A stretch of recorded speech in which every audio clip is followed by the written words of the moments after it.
The transmission arrived on a Tuesday.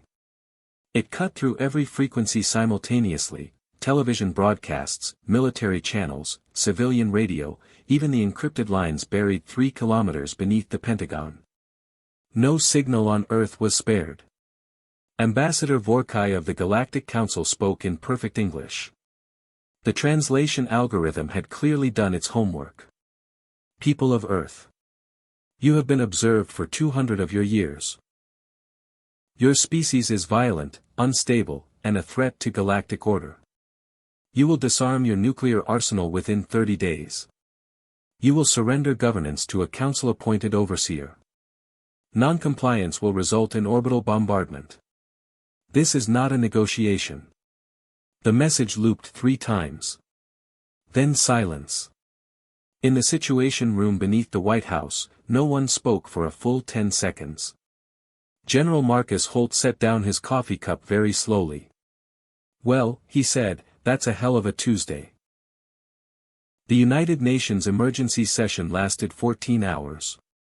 Delegates argued, wept, prayed, and threatened each other almost as vigorously as they discussed the alien ultimatum.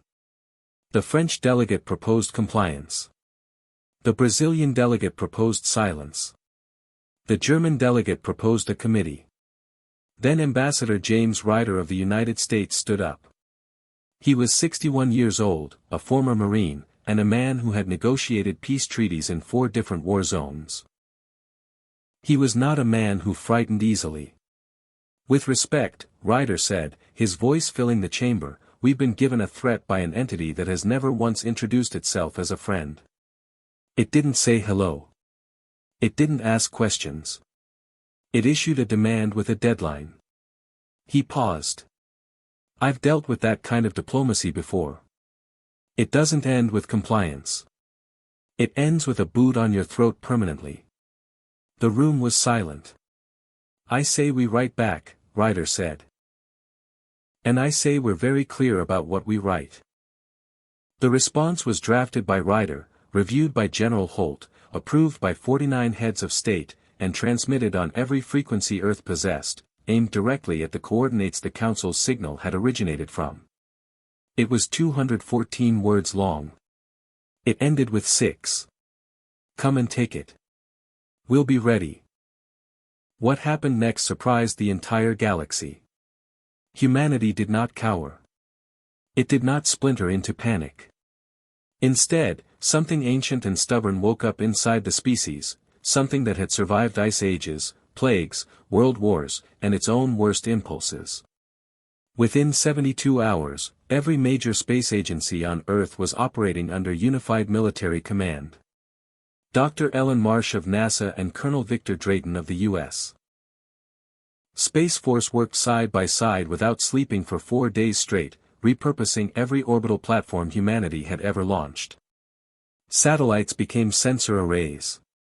Telescopes became targeting systems.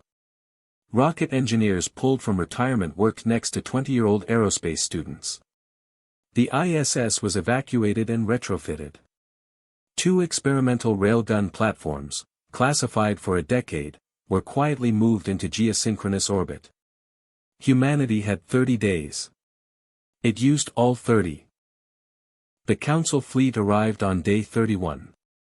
12 vessels, each the size of a city, dropped out of faster-than-light travel just beyond the Moon's orbit. Ambassador Vorkai opened a channel, clearly expecting silence or surrender. Instead, General Holt's face filled his screen. "Ambassador," Holt said calmly, "you're inside our targeting range. Every ship you have is currently locked by 14 independent platforms. I want you to understand something before this goes any further." He leaned forward slightly. "We've been fighting each other since before we had writing. We've survived asteroid impacts, pandemics, and 2 world wars. You gave us 30 days notice and expected us to fold." He almost smiled. "That was your first mistake." Vorkai's translator flickered. "You cannot possibly." "We also intercepted your full star charts when you transmitted," Holt added. "So we know where home is." A very long silence followed. The second transmission from the Galactic Council arrived 4 hours later. The tone was noticeably different. People of Earth. The Council acknowledges the misunderstanding in our initial communication. We propose formal dialogue. Ryder read it twice. Then he picked up his pen and drafted humanity's reply himself. We accept. But understand this, Earth doesn't negotiate under threat. Earth negotiates as an equal. If that's agreeable, send one ship. Unarmed. We'll talk. He signed it simply. Humanity.